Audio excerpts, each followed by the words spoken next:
El dúo británico Royal Blood visita por segunda vez nuestro país. Van a estar tocando en Buenos Aires el 11 de abril y tuvimos la oportunidad de hablar para Rock and Pop con su cantante y bajista Kerr, y esto fue lo que nos contó.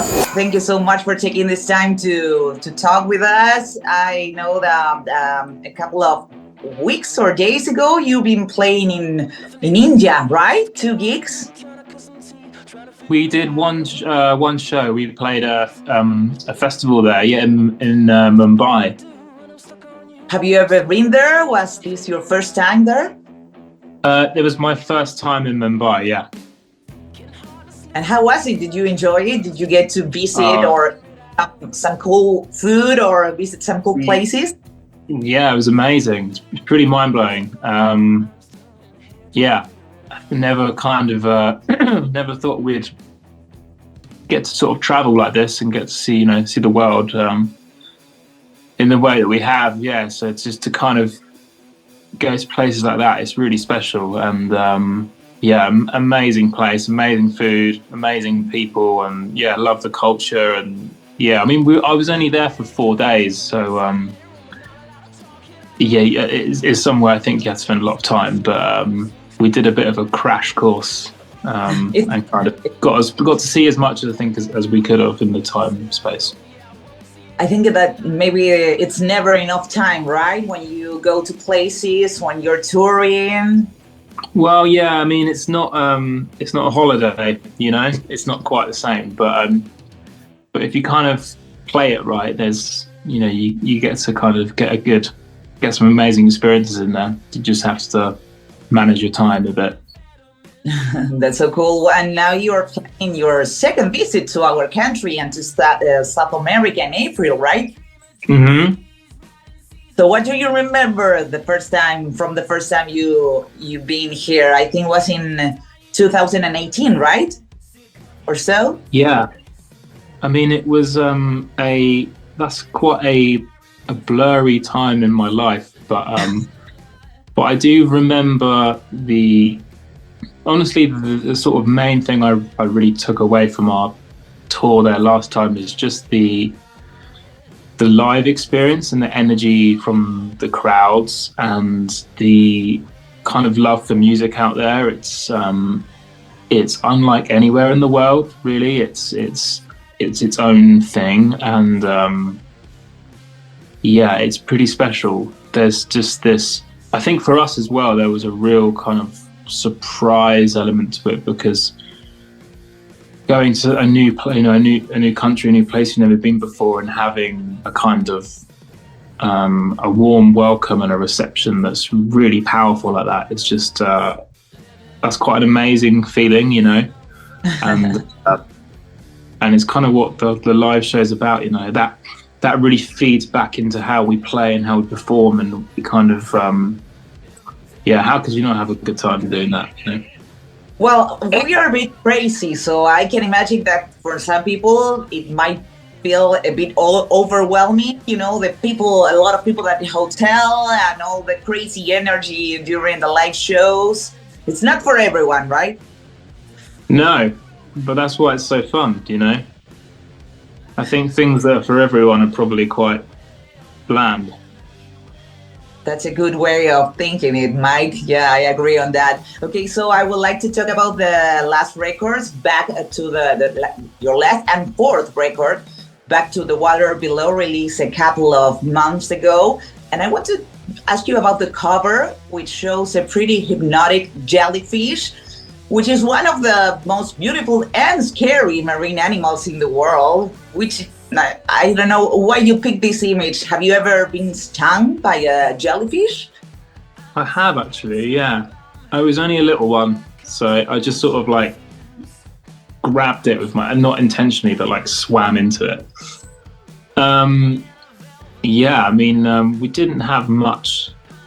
I can't really take much credit for the cover, but when we kind of landed on that image, it's just I don't know, you just sort of, you get an instinct for these things, and you just sort of know when something's right. And it's a very weird period where you sort of have all this music, but you don't have an image to pair with it. And I personally never feel like I have I don't feel like a very visual person. Like some people have very clear visual ideas from their music, and I'm always I always feel a bit lost at that part of it.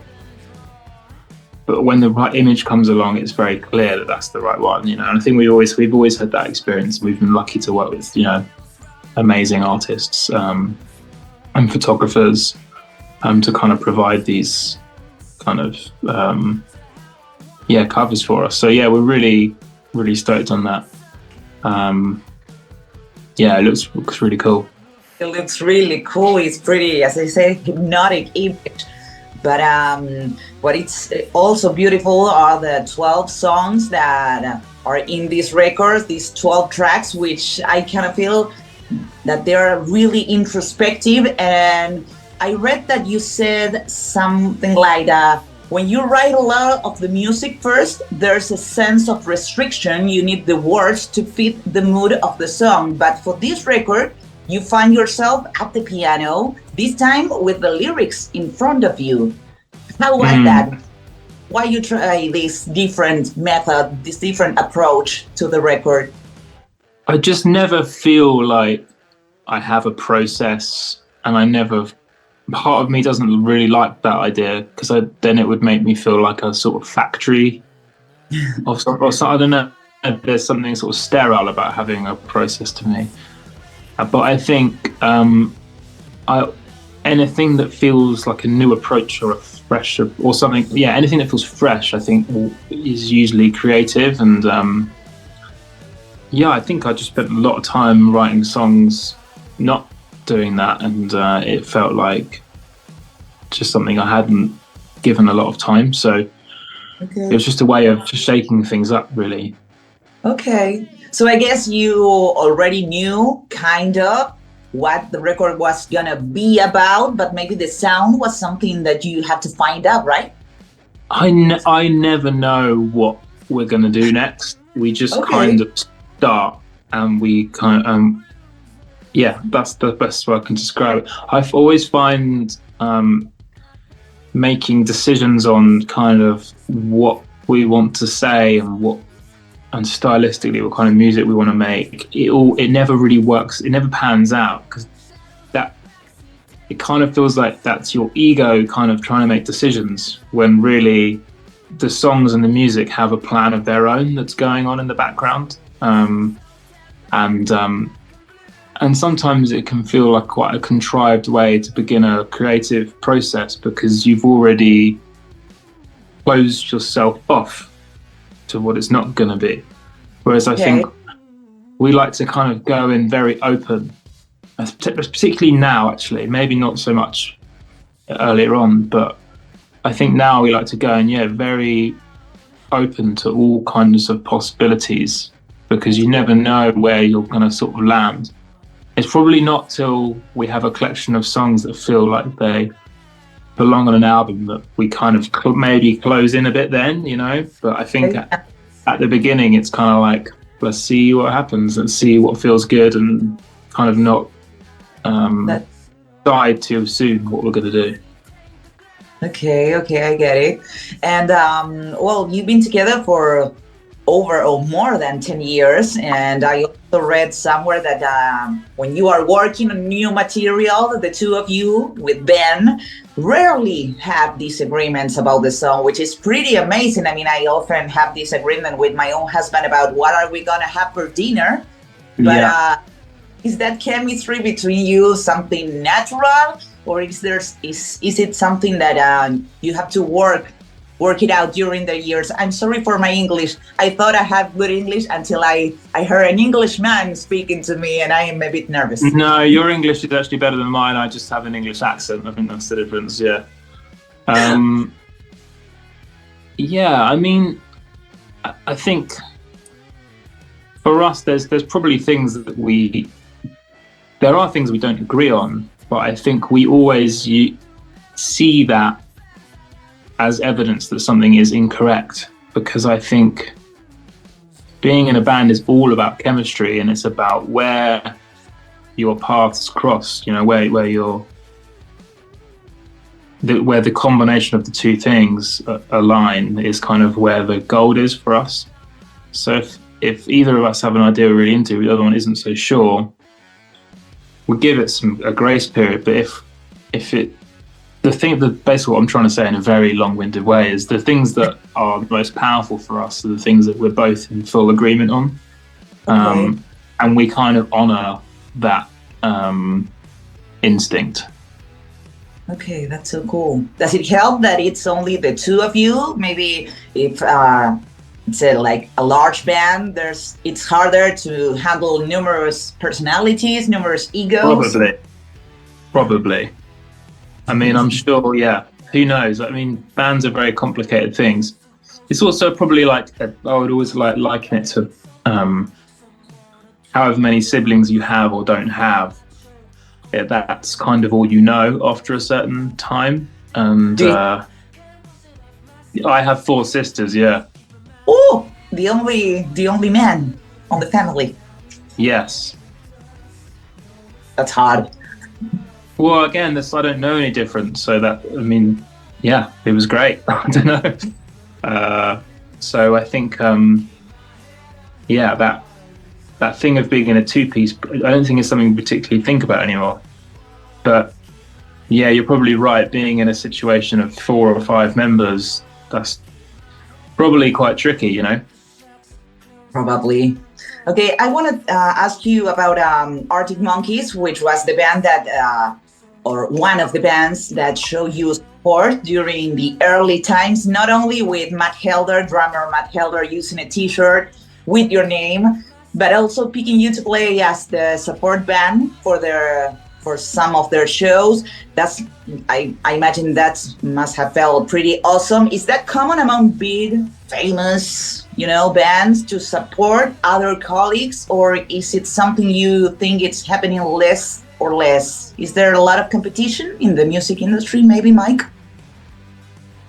I don't think it's competition. I think if you're playing music that resembles rock and roll in any form, then you're probably in quite a small club, really. So I think my experience has just been a kind of supportive one. The bands that we've grown up listening to and are kind of looked up to have involved us and taken us on the road, and we kind of do the same with bands that we like. You find a band that you dig, and then you bring them on the road, and it's a small community, really. So a few more questions. I want to talk about the song "Pull Me Through," the second single for your last album. A song that kind of talks about the need to rely or count on somebody else, whether it's a friend, a lover, a colleague. And I read that you might have always struggled with asking for help. Do you see that now in a different way, maybe? I think, it's just not something that comes very naturally to me. And I think, I don't think I'm the only person in that. I think it might be a part of being English as well. I think there might be part of being a man as well. So who knows? But my experience is, it's something that's sort of, it's a new thing, really. It's a new hobby of mine. And exactly. Yeah. That and bowling, and I feel like I'm getting better at it. Bowling, that is. That's so cool, Mike. Okay, so to end this and give you time to rest or do whatever you want to do, this year marks 10 years since your first record, and I would like you to look back to that early and younger version of yourself and ask you, what would you say to that young man 10 years ago? That's a deep one. Because you really have 2 options, don't you? Where you've seen Back to the Future, you go back in time and then you start tampering with things and then you end up on a different trajectory. And I like the trajectory that I've been on you know, as a person, you know, because I think there's mistakes that I made, and there's, you know, part of you wants to go back and correct those things. But then I think in order to really progress and grow, you have to make those mistakes and go through them. So I would say absolutely nothing. That's cool. Not even something like, don't worry, everything's gonna turn out great. No, because I think now even worrying is a useful, you know, is a useful thing, you know. There's a reason that you know, maybe I should have been worried about some things, you know. That's so cool, Mike. That's so cool. Thank you so Quite much. Harsh, quite brutal. But it's quite true. Brutal answer, yeah, but it came from the heart. So thank you so much for this. It was a real pleasure hearing you, seeing you, talking to you, and we're gonna see you live on April here in Argentina for the second time. Yeah, can't wait. Thank you so much. Thank you so much, Mike. Take care. All the best. Bye.